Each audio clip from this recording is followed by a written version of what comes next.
Yo estaba buscando ese. Esto debe tener ¿Cómo? un setting. Oye, estamos al aire, ¿eh? Estamos al aire. No, es que están conversando los compañeritos. No, estamos. ¿Quién es pésimo? Eres pésimo. ¿Cómo es eso? Buenos días, ¿cómo están todos? 9 de la mañana con 2 minutos. Llegó peleando el señor Escobar. ¿En serio? Como siempre dices tú, Pancho. Siempre, sí. Mal compañero. El viernes, que eres. JP, eso es lo que te estaba diciendo. Como siempre. ¿Cómo se portarán sus alumnos en clase? Me pregunto yo. ¿Ah? ¿Serán así? Algo También parecido. como ustedes. También. Ve, Ah. ve, pues. Yo por eso Hay algo decidí no parecido. tener Ya, más alumnos. Déjalo. Corta. Desde hace un rato. ¿Hasta cuándo? ¿Cómo qué significa eso? ¿Eh? ¿Pero por qué no El quisiste? estudio hizo más periodismo clases. es mal portado en general. Es que bueno. Yo creo que cuando uno está en la Nos gusta universidad. la joda. Periodismo Estamos en la y en U. derecho, Álvaro. No vamos a comparar derecho con periodismo, pues. Perdón. No, pues. Disculpe. No es tenemos comparable. Dos periodistas Estudiante aquí. de derecho es más pernito que el periodista. ¿Encuentras tú? Adentro de la sala de clase. No sé, Francisco No sé. Martorell también Don nos Pancho, podrá no ayudar. sé. Don Francisco Martorell, ¿cómo le va? Buenos días. Usted no, pues usted era calladita en clase, se sentaba en la primera fila. Así es. Le pedían los cuadernos para fotocopiarlo. Tal cual. ¿Sí? Exactamente, ¿De verdad? sí. Usabas serio? dos colores, Así es. el lápiz azul y el rojo. Para Azul, subrayar lo para importante. subrayar, Exactamente, así mismo, Eso. ¿Estoy así inventando? mismo. ¿Estoy exagerando? No, tal cual, tal Álvaro cual. Escobar. Está muy bien. Era una alumna modelo. Después le devolvían los cuadernos todos. ¿Ah? Un repollito. Bueno, tú presentabas a Pancho Martorell, que recién se está entrando al estudio. ¿Cómo estás, Pancho? Hola, buenos días. Ay, pero quedó chiquitito la silla, pero la puedes subir, Pancho, por el ladito con la palanquita del lado. No hay problema. Pucha. Y estamos también con Miguel Ángel Fernández, director del Departamento de Eres Derecho hincha de Público la de la Unión. Universidad Católica. Miguel Ángel, ¿cómo estás? Muchas gracias. ¿Qué tal, Muchas Miguel? gracias. Integrándose por al la panel de los invitación. miércoles. Qué bueno, El panel bienvenido editorial. entonces. Bienvenido. Oye, yo estaba, pero así, Gracias. buscando, pero no lo encuentro todavía, pero es que esto del diputado Daniel Farcas contra el diputado Vlado Mirosevic está muy sabroso. Se pasó. ¿Esto tiene que ver con el software de nuevo? A ver, yo creo que tiene que ver con el software que desde ese momento yo creo que el diputado Farcas quedó con sangre en el ojo con Vlado Mirosevic. Si no se acuerdan de ese episodio específico que fue a principios del año o a mediados del año pasado, creo, se los recuerdo. En uno de los primeros proyectos que presentó Vlado Mirosevic era una sugerencia que le hacía al gobierno o un proyecto de ley para que no se gastaran miles de millones de pesos en comprar software determinados para llevar adelante el aparataje público y acceder a los software gratuitos. Él tenía toda una posición, se la planteó a la presidenta y lo propuso como un proyecto de ley. La gente de Microsoft, como lo hacen todos los grandes conglomerados que pueden ver afectados sus intereses, fueron a reunirse con varios parlamentarios para decir que ellos hacían este tipo de pega y que no era bueno lo otro. Entre los parlamentarios se reunieron con Vlado Mirosevic y le explicaron y le llevaron una minuta. Y le dijeron, mira, nosotros somos Microsoft, pensamos esto, a propósito de su idea de que no nos compren más la licencia a nosotros y vayan por las licencias libres. Se reunieron también con el diputado Daniel Farcas. Con el impacto que además tiene en el gasto. digamos. No, por supuesto. Evidente, porque Se está dentro de las reunieron con hartos propuestas de parlamentarios. realismo sin privilegios también. Dentro de esas propuestas que hicieron, Pero realismo sin esto fue privilegios. mucho antes, Sí, de mucho cualquier antes, realismo mucho antes, con mucho avillo. antes. Vlado La Mirosevic cosa- lo consigna en su libro, además. Exactamente. Sí. Entonces, después vienen y con el liderato de Daniel Farcas se presenta otro proyecto de ley sobre el de Vlado Mirosevic para mantener la situación como estaba y daba una serie de argumentos. Y mirando este proyecto de ley que era propiciado por Daniel Farcas, se da cuenta el diputado Vlado Mirosevic que el proyecto de ley era calcado a la minuta que le había entregado Microsoft cuando se juntó con él. Entonces él denunció esto, dijo, oye, aquí Microsoft se junta con nosotros y después Daniel Farcas, el diputado, pone un proyecto de ley que se opone al mío, pero el proyecto de ley es un copy-paste de lo que nos dice Microsoft. Considerando. Exactamente. Entonces ahí dice, bueno, aquí hay una influencia, un lobby de Feroz. cómo se arma este otro proyecto de ley que finalmente triunfa, en fin. De ahí que yo creo que Daniel Farcas quedó con sangre en el ojo con Vlado Mirosevic. Y lo que estaba buscando es para leerlo tengo justo. acá en el Dínamo. Ah, dale.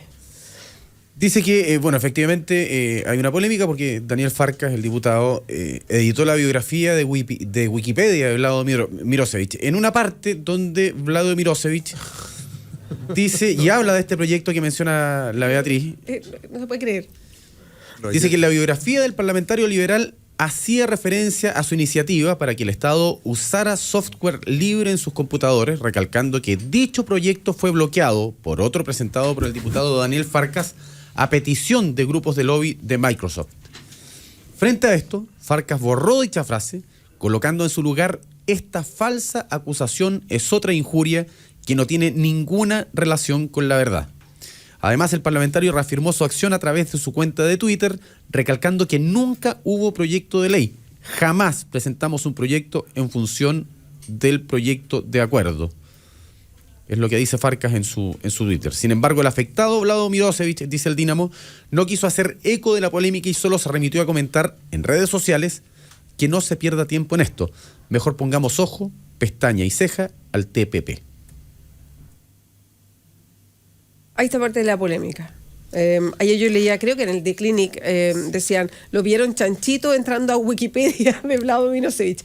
A ver, partimos por esto porque es una cuestión medio anecdótica, en realidad no es una cuestión profunda, ni esto cambia el país, pero sí... No, profunda. O sea, es que sí, quiero ir a eso. O sea, nos decir, muestra un poco quién está en el Parlamento y a las cosas que se dedican. O sea, entrar a Wikipedia de Vlado Mirosevic, y lo que decíamos antes, se quedó como con sangre en el ojo de lo que había pasado justo con este asunto con Microsoft, y por eso me pareció, yo lo comentaba hoy de la mañana y yo decía, no lo puedo creer. El mismo Vlado Mirosevic a través del Twitter decía, ¿sabes que yo en esta pelea chica no me meto, pero sí voy a dejar establecido tal cosa? Yo meterse. Estábamos recién comentando el comportamiento nuestro en la universidad, eso hace varios años atrás. Ni siquiera en ese momento se me hubiera ocurrido. Sí, pues un comportamiento que no. Ni de broma, un compañero. Ni de broma, pues ni de broma. O sea, ahora, entendiendo que me parece que esto de Wikipedia uno puede llegar a entrar y hacer lo que quiera con la biografía de quien sea, digamos. Pero entre parlamentarios como que no... Pero dura muy poco, ¿eh? Sí, ¿sí? Cualquier cambio, los errores en Wikipedia se corrigen, se calcula entre 15 y 30 segundos. Son de muy rápida resolución. ¿Por qué? Porque efectivamente hay mucha gente que está dedicado a en esta red social, sí, claro, informativa, digamos, de preocuparse de esta cuestión, de los errores, de los problemas. Entonces, tú ves, por ejemplo, preocúpate cuando muere alguien. Te metes a Wikipedia enseguida, ya dice esta persona acaba de fallecer, ya sale la fecha de que falleció, etcétera. Es muy rápido.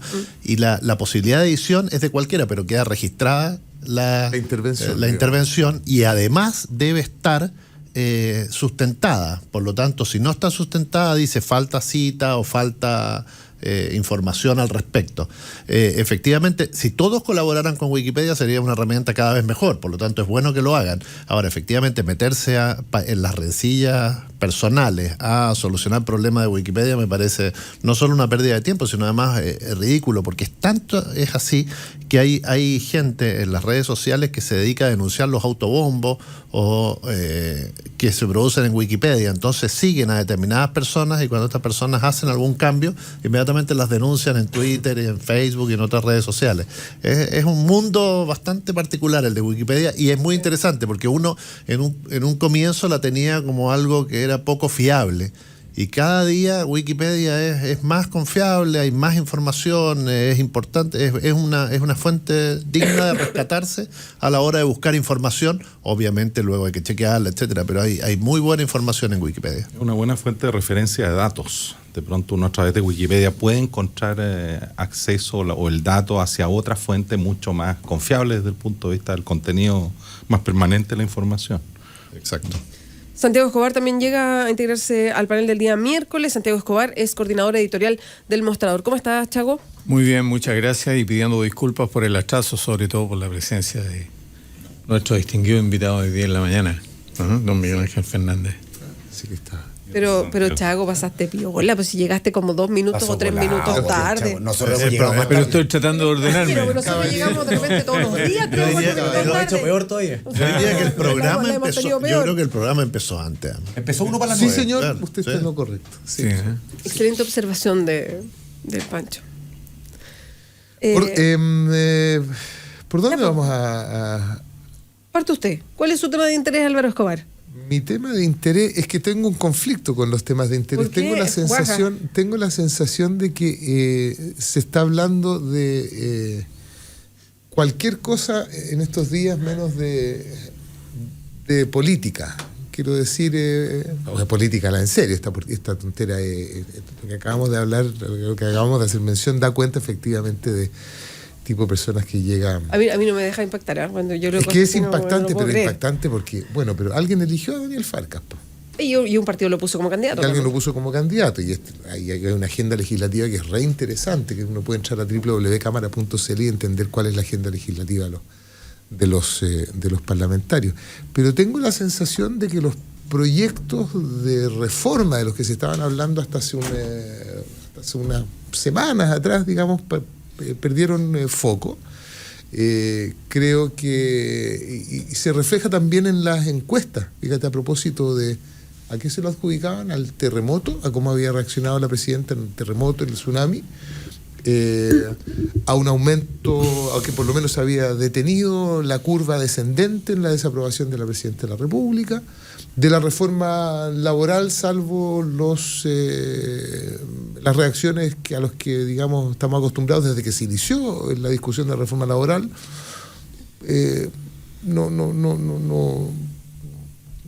No se avanza en ese sentido. Quiero decir, no ha habido mayores... Estamos enganchados en el tema del Contralor, si es bueno, si es tan bueno, si es tan... como si Jorge Burgos va a perder la pelea, el gallito personal en el que él mismo se metió. Fiscal nacional. El fiscal nacional, si acaso deben inhabilitarse o no los parlamentarios. La verdad es que... siento que estamos entrando en una especie como de meseta donde este tipo de cosas tienen Farcas, fundamentalmente Farcas, este incidente medio farandulero, a final de cuentas, me parece que es medio... Pero me permite una opinión, don Álvaro. O sea, pero encantado. Yo, Santiago Escobar. para aprovechar la presencia además de don Miguel Ángel Fernández aquí y poder... Él es un experto constitucionalista, claro, y entonces nos puede ilustrar sobre este tema, yo creo, mucho mejor que nadie. En términos de los trazos largos de la política, yo tengo la sensación de que la discusión sobre los órganos superiores del Estado, en este caso la elección del Contralor General de la República, el Fiscal Nacional, que forman parte, yo diría, de lo que es la sincronía de los poderes públicos, ¿no? Sobre la orientación colectiva, sobre la forma en la que debe habilitarse la legitimidad de las competencias institucionales, está muy en cuestión. Y está muy en cuestión porque tenemos una cosa rara, o sea, tenemos un Congreso que se inhibe, o una Cámara, en este caso el Senado, ¿no es cierto?, donde no hay un pronunciamiento claro sobre cuál es la actitud de aquellos parlamentarios rozados por la inhabilidad o la ilegitimidad de pronunciarse sobre alguien que eventualmente después los va a perseguir. Entonces nadie puede pensar que están decidiendo de una manera libre. Este debate sobre la participación o no de los parlamentarios, de los senadores en la elección del el Ministerio Público es un tema de fondo, yo creo, de cómo está funcionando, de cómo están cortados los puentes de sincronía de poderes. Entonces, ahí yo creo que esto no es un tema de la cotidianidad, sino que es un tema de la Constitución, de cómo funciona la institucionalidad del país, y lo mismo ocurre con el Contralor, y lo mismo ocurre en general con cómo se están comportando los órganos superiores del Estado. Yo tengo la impresión de que la cosa no está bien. Ahora, si uno le hace sentido o toma el chisme, por ejemplo, de qué es lo que hizo Burgos respecto de el presidente de la Corte Suprema, que es algo que nadie lo ha dicho, pero que es evidente que él habló, trató de evitar que en la quina estuviera Toledo, y porque eso ponía en una incomodidad a la presidenta de la República, que es la que tiene que elegir el personaje, ¿no es cierto? Y el recado de vuelta fue 11 votos para Toledo. O sea, aquí algo raro está pasando en esto. ¿Te quedó claro? ¿Te quedó claro, Burgos, claro, que no hay que interceder? Santiago, démosle la palabra. Sí, no. Yo creo que hay que combinar varias cosas. Cuando Álvaro dice como que ha desaparecido del debate las grandes reformas propuestas por o que está proponiendo el gobierno, yo creo que esas reformas van avanzando probablemente menos expuestas al debate público, porque hay otros temas que se toman en la agenda coyunturalmente, digamos. Y eso es parte de los tiempos de la política, digamos. Y de pronto en los tiempos de la política, las grandes reformas o los proyectos más importantes tienen que ceder el espacio en el debate público, y es parte del control social también a estos eventos coyunturales, pero que tienen trascendencia en el tiempo, como puede ser la designación de altas autoridades, digamos. Y yo creo que hoy día además estamos sujetos a un contexto concreto, histórico, en este momento en que, claro, hay senadores que están cuestionados, la propia presidenta, a propósito del caso Cabal, queda en una situación a lo menos incómoda, ¿no es cierto? Pero en fin, es lo que le toca a las instituciones. La pregunta a quienes están hoy día momentáneamente en las instituciones, la pregunta es si esto significa, por ejemplo, que vamos a volver a un modelo más antiguo, donde este tipo de altas designaciones tenían un sistema de presentación y luego simplemente decidía el presidente de la República, como ocurría antiguamente con los ministros de la Corte Suprema, por ejemplo. Porque como hay senadores involucrados en casos eventualmente de corrupción o algo por el estilo, no podría el Senado. Me parece que hay que despejar la coyuntura de la institucionalidad permanente. A mí me parece correcto que el Senado o eventualmente el Congreso participe en los procesos de nombramiento de las altas autoridades, que no queden entregadas exclusivamente a la decisión del presidente de la República. Me parece mucho más peligroso y mucho menos democrático que solo el presidente designe al Contralor, al Fiscal Nacional, a un ministro de la Corte Suprema.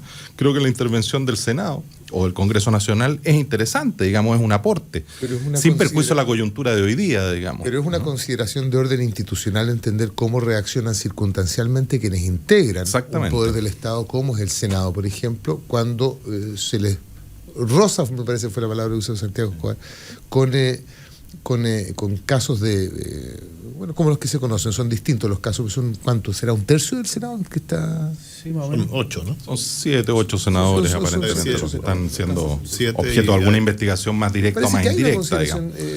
Institucional al momento de no entender cómo se aborda, digamos, y que no hay un pronunciamiento, como dice Santiago Escobar, de no sé quién supondrá uno la Comisión de Ética. Que de pronto eso es lo que se echa de menos, en realidad. No es un cambio, creo yo, al sistema institucional permanente. ¿Es bueno o es malo que el Senado participe de estos nombramientos, o es mejor dejárselo en exclusiva al presidente de la República? Yo creo que es bueno que el Senado participe en estos nombramientos y produzca además un debate y un control social mucho mayor respecto de los candidatos, que lo que podría ocurrir si solo el presidente designara. Pero claro, estamos en la coyuntura en que probablemente lo que falta es una reacción institucional también, de acuerdo a los mecanismos que hay en el sistema, como pueden ser las comisiones de ética, ¿no es cierto?, que vaya perfilando la mayor o menor intervención, sin perjuicio de lo cual también hay una cuestión que hay que considerar, que es parte de lo permanente, ¿no? Que estamos en el caso de los senadores, particularmente estos 6 o 7, ninguno de ellos o ha sido objeto ni siquiera de acusación. Alguno puede estar formalizado, otro no es ni siquiera por actos propios. En el caso del senador Pizarro es por acto de los hijos, que lo vincularían en la financiamiento de campaña, en fin. O sea, también aquí hay presunción de inocencia. Pero, digamos que los senadores también tienen derecho a ella. ¿Y ellos deberían votar entonces? Yo creo que hoy día, primero formalmente, desde el punto de vista formal, no están inhabilitados.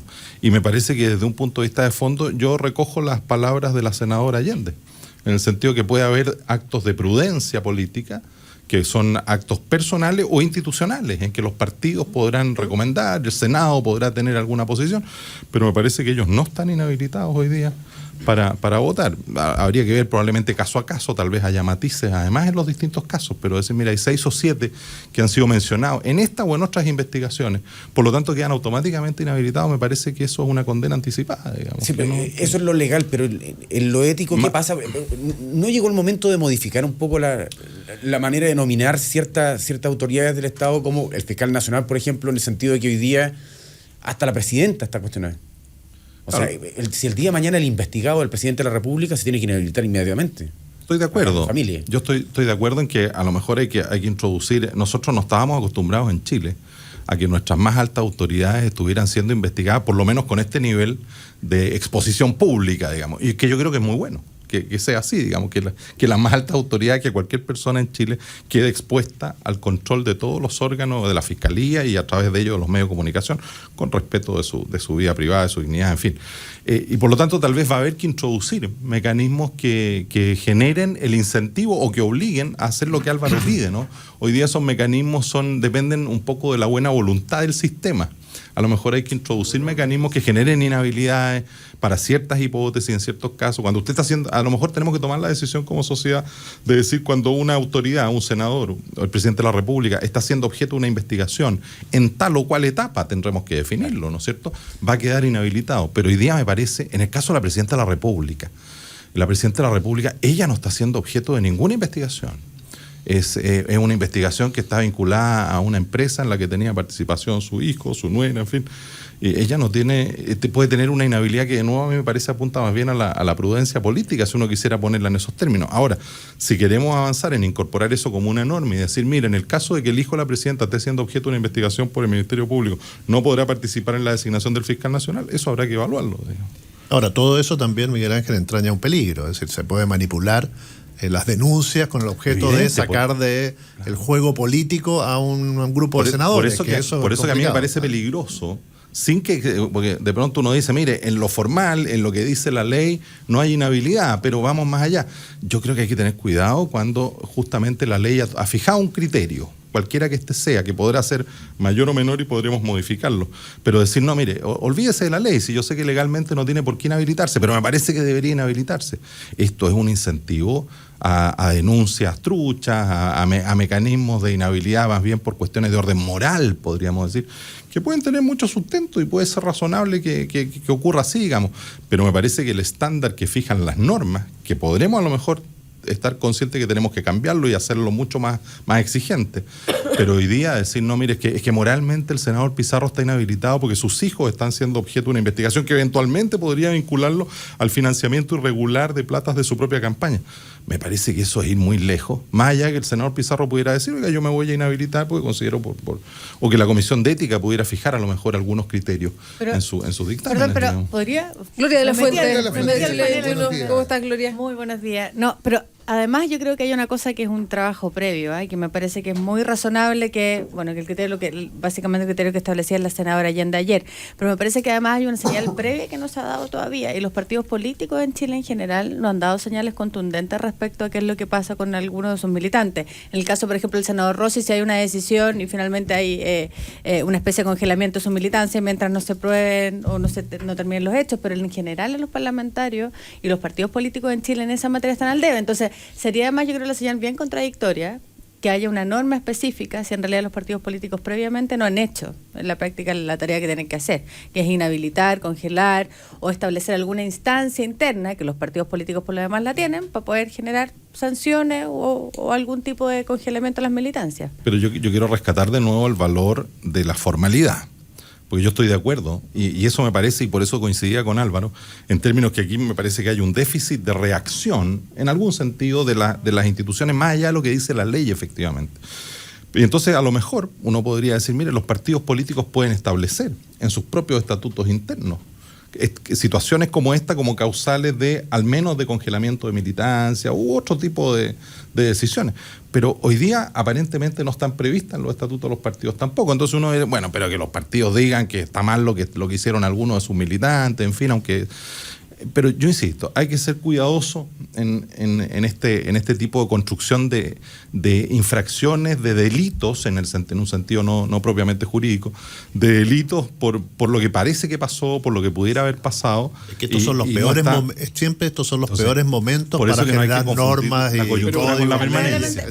Yo estando de acuerdo con el principio, o sea, el cuidado, creo que en este caso específico y en muchos otros similares, la autorregulación no funciona. No funciona y hay que tener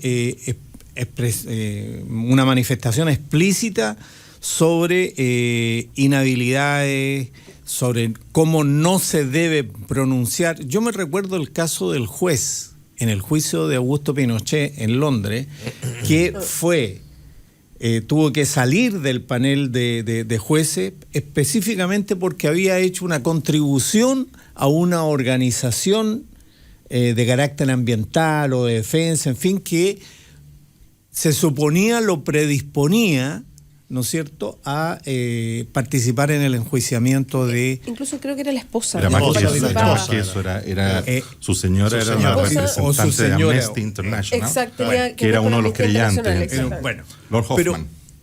el tema básico, en el caso específico de los parlamentarios en nuestro país, es que un parlamentario en realidad tiene como 3 funciones, que se pueden perfectamente identificar en las competencias que el parlamentario tiene en el desempeño de sus funciones. Tiene una función de representación, ¿no es cierto?, tiene la voz de un electorado, que era uno de los temas con los cuales se señalaba la conducta de Pizarro a propósito de su viaje a Londres, ¿no es cierto?, a propósito de que usaba la semana distrital no para hacer las funciones de representación, sino que se tomaba vacaciones y se iba, había un permiso entre medio, en fin, hubo una discusión en torno a eso. Pero tiene además una función de fiscalización, un parlamentario, que se expresa en competencias que tiene respecto de otros poderes del Estado, y tiene una tercera, que es la función legislativa propiamente tal. En este caso específico, la elección de un funcionario, la participación de un funcionario de la estructura alta del Estado es en función de la fiscalización más que nada, se acerca mucho más a la función fiscalizadora. Y ahí es evidente que alguien que está, independientemente de las causas, porque yo creo que ese otro problema de utilizar modelos truchos, digamos, para forzar mayorías o minorías o empate, en fin, que se manipular lo que son las reglas electorales dentro de los cuerpos colegiados. Más allá de eso, que es otro tema, un parlamentario que está siendo cuestionado en una investigación, aunque no esté imputado, pero que está rozado por interés específico en materia de una investigación, no puede pronunciarse sobre alguien que eventualmente después va a tener que acusarlo, o va a tener que invitarlo como testigo, o va a tener que imputarlo, en fin, lo que sea. Y en este caso específico me parece que la regla de la autorregulación no funciona. No ha estado funcionando en el país porque hemos visto que no hay autorregulación, no se autorregulan. Esto es como pedirle a los empresarios que lean sobre ética empresarial, ¿no es cierto?, a Sabatero, cosas por el estilo. Entonces lo que yo digo es lo siguiente. Primero, hay un vacío legal muy grande. Hay un vacío, digamos, en la arquitectura general. En segundo lugar, hay un vacío en materia de derecho parlamentario. O sea, las cámaras están funcionando sin atribuirse reglas, normas para el funcionamiento interno. Las comisiones de ética, por ejemplo, no son unas comisiones de hombres buenos, sino que tienen que velar por el funcionamiento adecuado de las competencias y de las conductas de los parlamentarios. Y a propósito de algo y en que tú este dices, caso Chago, específico se están inhibiendo. Entonces, estamos frente a un tema complejo desde el punto de vista del funcionamiento de la arquitectura política nacional, porque tenemos metida a la presidenta, tenemos metido a los parlamentarios y además vamos a tener metido a órganos, a la última ratio del uso de la fuerza del Estado, que es el Ministerio Público, ¿no es cierto?, junto con la justicia y los tribunales. Yo no sé, yo estoy de acuerdo que hay que ser, yo comparto la opinión de Miguel Ángel de que hay que ser muy cuidadoso. Pero creo que aquí tenemos un problema de fondo en el trazo largo del funcionamiento de la institucionalidad del país. Pero más está demostrado porque, a ver, en el Parlamento no hay una costumbre, y esto es como yendo un poco a la autorregulación o a mirar su propia pega y mirar, no sé, el bien país, por decirlo así. Pero, perdón, pero no hay costumbre de que los parlamentarios se inhabiliten para votar leyes. No es algo usual. Hay muchos que hoy día lo están haciendo, pero por cosas súper secundarias y más vistosas, pero me ha pasado sobre todo ahora que hay un foco puesto en la probidad de mirar los intereses relacionados, y hay parlamentarios que me preguntan: oiga, ¿usted no se ha tenido de votar esta ley? ¿Usted tiene un interés aquí? Y dicen: no, porque yo voto mirando el país, no voto por mis intereses personales. No hay una costumbre, además, en el Parlamento, de esta autorregulación, de decir, Mira, en esto, porque depende de cada uno, de dar ese paso al costado. No hay costumbre, parece que no fuera tema. Nunca se ha instalado como tema, se instaló ahora como tema, pero mirando la historia hacia atrás, no hay esta cosa de un comportamiento, no sé, por decirlo, óptimo o probo respecto a cómo yo llevo las leyes adelante. Entonces, Le Pesca un buen ejemplo. por de eso. ejemplo, bueno, para qué decir los tipos Y que los pensaban que no había resultados, problema siendo presidente de una comisión y trabajando, asesorando a una Al minera. contrario, Claro. en tiempos pretéritos era bien visto. El agricultor que tenía muchos campos iba a la Comisión de Agricultura, el médico que dirigía un hospital iba a la Comisión de Salud, porque efectivamente la expertise de eso era lógico que estuviera ahí. Ahora no, ahora sabemos que eso genera algún tipo de conflicto Ahora, de en interés ese- que no es conveniente. Ahora, en ese sentido uno puede mirar el vaso medio lleno. Hoy en día nos escandalizan cosas que antes parecían parte del panorama normal, digamos. Ahora nos hemos tenido que aprender a El golpes. tema sin es lugar a que no nos dudas. quedemos solo en el escándalo. Sí, Claro. Claro, la línea decisión. de exigencia o el estándar de exigencia ha ido cambiando, por supuesto. Ese es un punto, ¿no? Y como dice Francisco, efectivamente había una cierta aceptación social y era coherente, ¿no es cierto?, que ocurrieran este tipo de cruces históricamente hasta hace muy poco probablemente. Y hoy día el estándar cambia, ¿no? Había un camino, creo yo, no solo en Chile, en el mundo entero, de ir avanzando en un mayor control de la ética profesional, llamémoslo así, en el sentido funcionario y político, que parte probablemente primero por la administración, por los funcionarios públicos que están sometidos a reglas súper exigentes, digamos, y a muchos controles y previos y posteriores y qué sé yo. Los jueces tienen un estatuto tal vez un poquitito también más encerrado, ¿no?, por su propia naturaleza.